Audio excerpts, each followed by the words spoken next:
me chamo Desirê, eu trabalho aqui na Casa Espírita, como o Marcos disse, na mocidade esse ano, já trabalhei também na infância. É uma casa muito querida, que nos acolheu com muito carinho também, com muito amor. Não é? A gente, depois que a gente se casou e a gente se mudou, a gente quis se manter por aqui, a gente foi morar um pouquinho longe e quis se manter por aqui, perto dos amigos, das casas espíritas queridas, né? E a gente veio para cá e aqui estamos sendo acolhidos desde então, né? Desde 2014, se não me engano, aqui no trabalho da evangelização e da mocidade. Infelizmente não podemos vir mais durante a semana por conta da distância, do trabalho, mas podendo, estamos aqui. E o tema é a fé transporta montanhas, é o capítulo 19, os itens 1 a 5, é o início do capítulo, né, é o poder da fé, o título. Enfim, e fé, como o Luiz falou, fé tem muito a ver com a nossa vida, tem muito a ver também com esse momento atual que a gente vive, onde as coisas parecem muitas vezes tão difíceis e tão imutáveis, né, dependendo do ponto de vista e para onde a gente vai olhar, que realmente, se a gente não tiver fé, né, o que será de nós?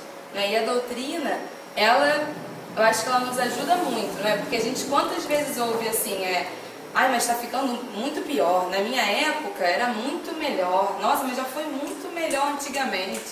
Agora está tudo perdido. Está cada vez pior. O mundo não tem jeito.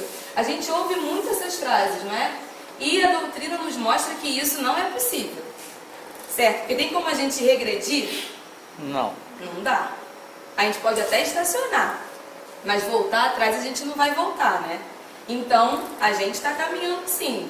A gente pode não perceber, pode ser um jeito meio complicado de ir para frente por conta das nossas escolhas, mas estamos indo para frente. A gente tem que ter essa confiança, né?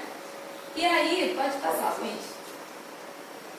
Bom, o capítulo, ele começa pra gente com uma passagem, está lá em Mateus, capítulo 17, versículos 14 a 20, e a partir dele a gente vai conversar mais um pouco sobre isso. Então vamos ler juntos. Alguém quer ler?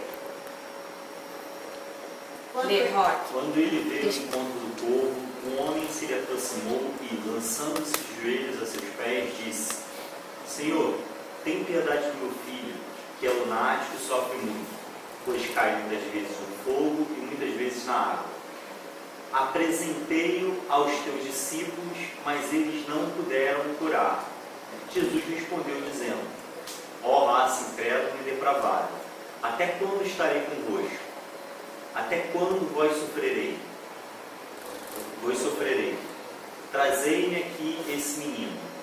E tendo Jesus ameaçado o demônio, este saiu do menino e no mesmo instante ficou são. Os discípulos vieram então ter com Jesus em particular e lhe perguntaram: Por que não podemos nós outros expulsar esse demônio? Respondeu-lhe Jesus: Por causa da vossa incredulidade. Pois em verdade vos digo, se tivesses a fé do tamanho de um grão de mostarda, dirias a esta montanha: transporta-te daí para ali, e ela se transportaria, e nada vos seria impossível. Mateus capítulo 17, versículo 14. Então, nesse pedaço, para a gente conversar um pouco sobre esse trecho, eu destaquei 3 palavras: demônio, discípulos e fé. Pode passar.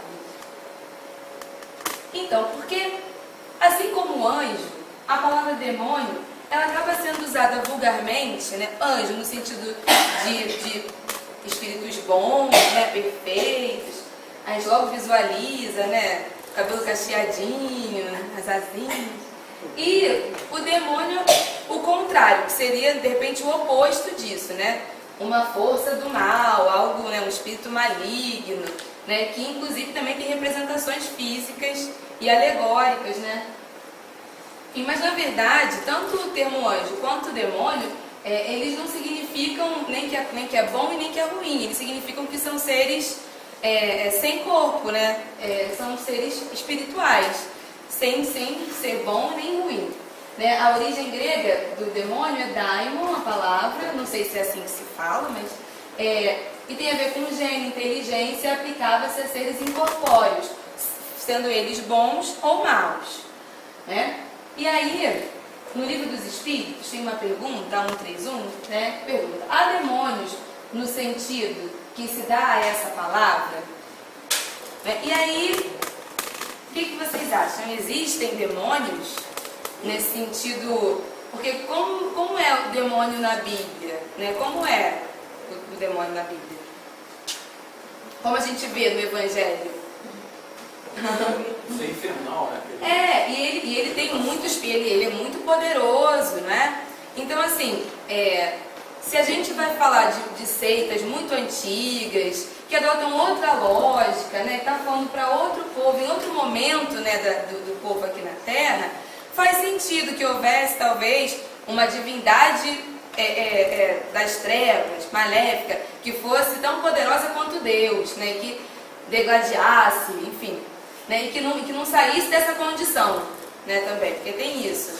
É ruim e vai ser sempre ruim, é uma coisa ruim. E, na verdade, hoje, e a doutrina espírita também nos fala sobre isso, não é? Todos nós somos criados ignorantes, simples, e vamos, né, nos melhorando e depurando sentimentos e emoções através de nossas muitas encarnações, né? E nós muitas vezes somos maus, não é? Durante esse percurso, vamos acertar, vamos errar, e isso vai indo ao longo dos tempos, e ser mal é uma situação transitória. A gente não pode acreditar que existe um ser que é eternamente mal, infinitamente mal. Não, isso não existe. Né? Então é uma condição transitória. Então, o que os espíritos vão falar, o que Kardec vai trazer também, não precisa passar não, é que não seria lógico, né, a gente acreditar que houvesse uma força, né, uma divindade maléfica, não é? E que é uma condição transitória, não é? Na lógica, né, nos estudos que a gente já tem, conhecimento que a humanidade já tem, a gente já pode dizer que é uma fase transitória, não é? Então, quando Jesus fala de demônios, fala de Satanás, ele está usando, a gente não pode esquecer, de alegorias, não é? É isso que ele faz nas parábolas. Ele está usando alegorias para conseguir se comunicar com aquelas pessoas que estavam naquele estágio evolutivo, ali naquele momento, para aprender com Jesus. Enfim, pode passar. E aí os discípulos, nem todos que seguiam Jesus eram discípulos, muitos seguiam Jesus por necessidade de ajuda, né, em busca da cura, né, em busca, né, das maravilhas que Jesus, né, Espírito iluminado que estava aqui para poder nos ajudar, tudo que ele podia oferecer de bom, né, que o povo estava ali tão sedento. Então, mas alguns deles, né, eram ali os discípulos, né, eram alunos de Jesus e aceitavam a sua mensagem, seguiam a sua mensagem de fato, não é? Então, eles eram escolhidos por Jesus, que já sabia que aqueles eram homens que poderiam ajudá-lo, e esses homens também tinham, né, essa intuição de que poderiam seguir aquele caminho. Deus só confia missões importantes aos que ele sabe capazes de a cumprir, porquanto as grandes missões são fardos pesados que esmagariam um homem carente de forças para carregá-los. Em todas as coisas, o mestre há de sempre saber mais do que os discípulos. Para fazer que a humanidade avance moralmente e intelectualmente, são precisos homens superiores em inteligência e em moralidade. Por isso, para essas missões, são sempre escolhidos espíritos já adiantados, que fizeram suas provas noutras existências, visto que, se não fossem superiores ao meio em que têm de atuar, nula lhes resultaria a ação. Então, a gente pode... eu esqueci de botar a fonte, mas é do Evangelho também, esse trecho, não é? Não é isso? Isso. Que poderia ser da Gênesis, mas não, é do Evangelho, eu acho. Enfim, esses espíritos, eles estavam ali, eles eram escolhidos, Eles poderiam comportar aquela missão com certeza, senão Jesus não daria a eles, né, esse fardo. Então, por que será que eles não conseguiram, né, curar o menino? Né, o que será que faltou para eles? A gente vai vendo isso também ao longo agora da nossa conversa.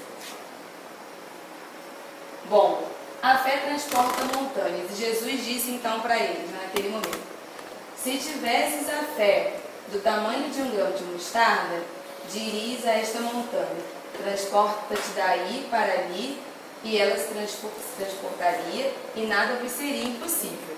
Foi o que Jesus disse para eles, quando eles perguntaram. E aí, vocês já tiveram contato com um grão de mostarda? Uma semente de mostarda? Alguns eu sei que sim, porque quando eu ganhei esses aqui estavam comigo lá na Comerge. Mas outros não, mas também os que já tiveram contato vão sentir ela agora de novo. Ó, abre a mãozinha. Esse é o grão de mostarda. Vou clicar aí. É tão pequenininho que é difícil. Pegou para você? Pode se quiser. Obrigada. Esse é um grão de mostarda. Ele é muito pequenininho mesmo. Não vou cobrar nada não. Muito graça.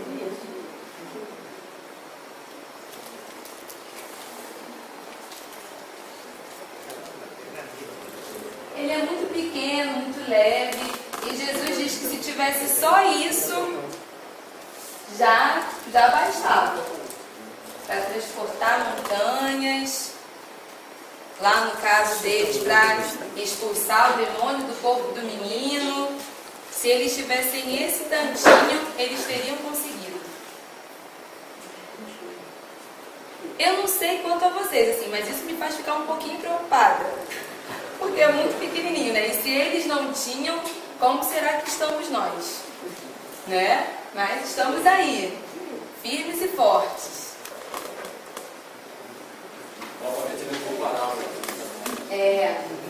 Então, existe uma outra parábola que fala que o grão de mostarda, né, ele é pequenininho e a árvore, ela é uma árvore grande.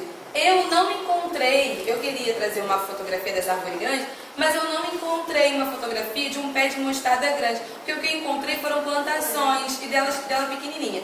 Aí pode ter várias questões aí, né? De tradução, de que era o grão de mostarda, né, era pequeno com certeza, porque essa alegoria que ele usa, ele até fala isso, eu acho que é em Mateus também, que fala aqui a semente, porque qual seria essa imagem que ele faz, não é? A fé, ela é pequenininha, ela pode ser pequenininha, do tamanho do grão de mostarda, mas o que brota dela, né, ela vira uma árvore frondosa, uma árvore forte, que vai distribuir muitos frutos. Eu não encontrei essa árvore. Isso pode ser porque naquela época, naquele lugar, isso existia dessa forma, hoje em dia não mais. Não sei, mas não encontrei. Mas esse é o grão de mostarda. Essa é a semente de mostarda, né? E aí, eu pergunto, né? E aí?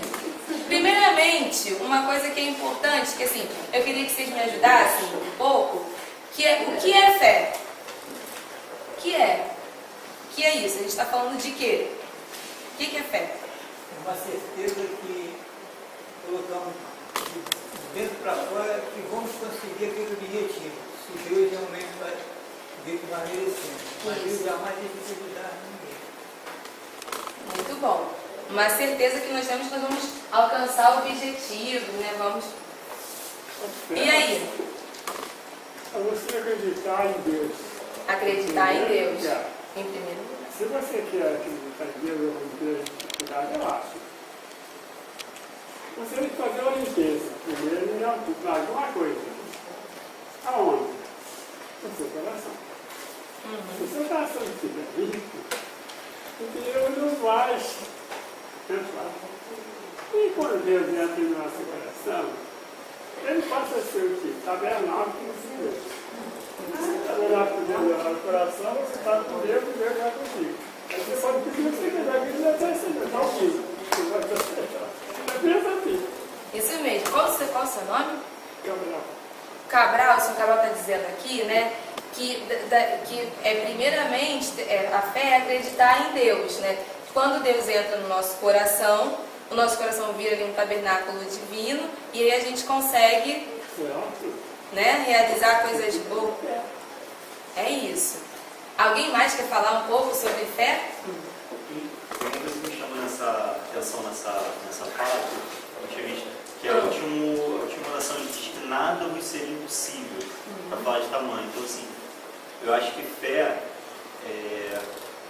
é quase que um possibilitador, assim, de tornar as coisas possíveis, né? Se direcionada essa confiança, essa força, é o que torna as coisas que parecem impossíveis, parecem inatingíveis, inalcançáveis, que tem um tamanho muito grande, em coisas possíveis. Né? A gente estava falando com a Camila, lembrei da história lá da Lisa da Silveira, lá, que era médica, que transformou a realidade lá do hospital. Eu acho que é fé psiquiatra, né? Fé, essa coisa que torna o impossível uma coisa possível, assim. Tem muito a ver com o que o Roque falou também. Eu vi um filme onde um sheik árabe, lá no deserto, ele queria levar salmão para o deserto. Todo mundo achava impossível. E ele contou com um cientista que era materialista. E a surpresa do cientista, quando ele chegou lá, o primeiro contato que ele teve com o sheik falou: "Você é um homem de fé." Aí ele se espantou: como é que ele, materialista, é um homem de fé? Aí ele explicou exatamente isso, que a fé é a confiança em saber que é possível você realizar. E ele conseguiu realizar. Uma coisa impossível. Uma coisa que parecia impossível e foi realizada. Porque também as pessoas ficam muito fé na religião e a Deus, exatamente. Né? Então vamos ver então mais um pouquinho sobre isso. Pode passar. Vamos lá. Então aí no item 2 a gente encontra, lá no Evangelho, né? Dentro desse capítulo, no segundo item, a gente encontra o seguinte trecho: as montanhas que a fé desloca são as dificuldades, as resistências, a má vontade, em suma, com que se depara da parte dos homens, ainda quando se trate das melhores coisas. Então eu fico pensando assim: quantas montanhas nós temos na nossa vida cotidiana? Não é? Quantas coisas, das menorzinhas assim, seja no nosso relacionamento com a nossa família, né? Porque conviver em casa, né? Conviver no mesmo lugar, não é uma coisa fácil, não é? A gente é um lugar de aprendizado, onde a gente precisa muitas vezes ceder, não é? Onde a gente também aprende, enfim, é um lugar de aprendizado. Seja no nosso trabalho, no relacionamento com os colegas de trabalho, seja, enfim, no nosso dia a dia, no carro, né, quando a gente está no trânsito, né, são tantas as montanhas, os desafios, as dificuldades, os sentimentos que não são os melhores, que muitas vezes, né, nos chegam até nós, né? E nem sempre a gente consegue falar: não vou sentir isso agora, então não, né? Nem sempre a gente consegue colocar uma barreira para esses sentimentos, né? Para as coisas que não são tão boas. Faz parte do nosso cotidiano mesmo, a gente vai lidando com essas coisas, né? E nesse item, ele fala também disso que o seu Paulo falou, que é da confiança em nós mesmos. Porque dentro dessas dificuldades todas que nós vivemos, muitas vezes é difícil, né, a gente conseguir encontrar uma saída para uma coisa, a gente vislumbrar como é que vai ser, mas a gente precisa buscar, né, mesmo nesse tempo corrido que nós temos hoje em dia, né, que é difícil parar um pouquinho para poder ouvir o próprio corpo, né, para poder respirar fundo, para poder ouvir uma música que nos tranquilize, para ouvir o silêncio. Né, isso é tão complicado, às vezes, para a gente, no nosso cotidiano, mas muito importante para a gente se aproximar de nós mesmos, né, para a gente não se deixar levar, né, por esses problemas, por essas montanhas. Porque a gente não pode esquecer que elas são removíveis, não é? Então a gente precisa confiar em si mesmo. Isso é uma coisa. Ter fé nas nossas capacidades e em nós mesmos. Essa é uma coisa. Mas ter fé só em nós? Só em nós mesmos? Apenas isso? Não. Aí nós vamos falar também um pouquinho mais pra frente. Não dá. Então a fé, quando essa fé em nós, a fé no porvir, ela é forte, ela é robusta, ela vai nos ajudar a encontrar os meios para poder passar por essas dificuldades que vão ao nosso encontro todos os dias.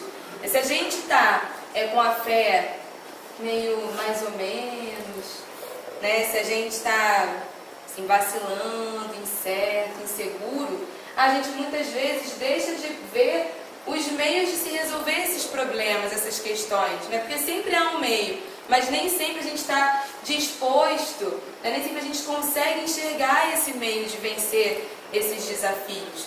Então, quando a gente fortalece a nossa fé, a gente passa a encontrar melhor esses meios, né? E a vencer essas dificuldades que vão ali de encontro a nós sempre. Elas são também uma forma de aprimoramento, né? Então a gente precisa aprender a lidar com as coisas, vendo como eu vou lidar melhor com isso, como é que eu vou aprender, como é que eu vou passar por isso, não é? Então a gente precisa tentar fortalecer essa fé em nós mesmos, na nossa capacidade, entender que nós somos espíritos imortais, não é? Que esse problema que às vezes parece muito grande, ele é um pouquinho assim, né? Do tamanho desse grão de mostarda também.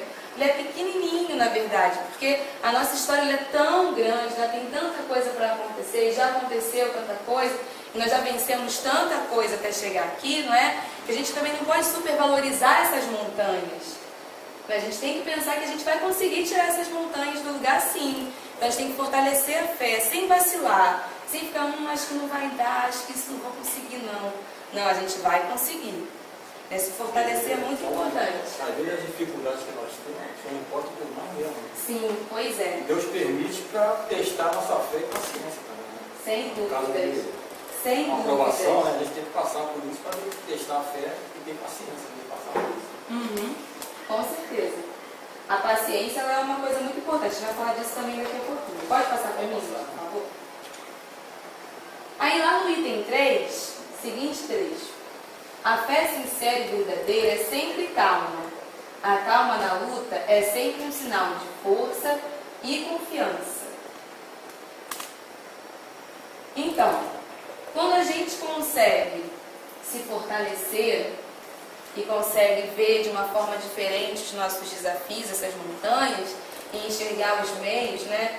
A gente consegue ter uma clareza, assim, né? Uma lucidez do que vem à frente. Isso não acontece quando a gente se fortalece, quer muito conseguir alguma coisa, tá ali com uma meta, um sonho, né? E a gente fala, não, eu vou fazer isso, vou fazer aquilo, e vou conseguir. Aí você mentaliza aquilo muito forte, né? Aquilo fica muito claro para você, não, vai ser isso que eu vou fazer, eu vou conseguir fazer isso. Né? E isso é muito bom e é muito importante, né? Mas também, assim, é vencer essa barreira, né? Que muitas vezes os problemas cotidianos nos trazem. Então, a gente consegue encontrar, quando a gente traça esse caminho, né? Quando a gente sabe o que a gente quer e a gente consegue ver isso lá na frente, isso ajuda a gente a ir tirando também essas montanhas da nossa frente, não é? E o que é muito importante para isso? Para a gente tirar essas montanhas também, além da fé que a gente tem em nós mesmos, como o Luiz falou, esses problemas, essas montanhas, muitas vezes são colocados por nós mesmos, né? Porque nós temos nossas necessidades também, né? Nossos débitos, a gente está aqui para isso mesmo, né? Então, mas a gente sabe que a gente precisa se esforçar para poder se melhorar. E aí, qual seria um caminho, então, sabendo dessas coisas, para a gente poder conseguir também avançar e conseguir remover essas montanhas? O que é preciso? Se muitas vezes o problema está aqui dentro, como é que a gente faz? A imagem ali diz alguma coisa, porque a Joana de Anjos diz que nós temos que fazer meditação.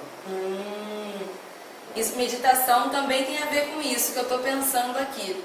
Eu acho que é importante. Modificação íntima, né? Exatamente. Né? O autoconhecimento. Conhece né? a ti mesmo, que Santo Agostinho falava. É um autoconhecimento para a gente conseguir fazer essa reforma, né? Para a gente conseguir.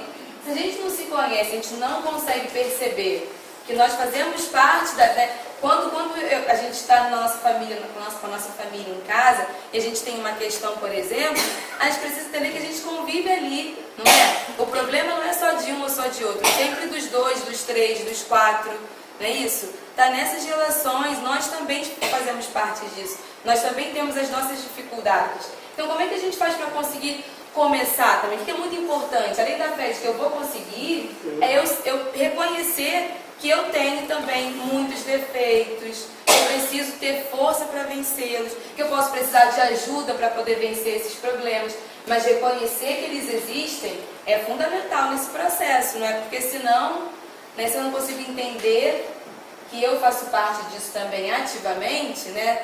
Não sou só assim, ai, nossa, estou passando por tantas dificuldades, mas eu não tenho nada a ver com isso, não. É porque, nossa, sou muito injustiçada.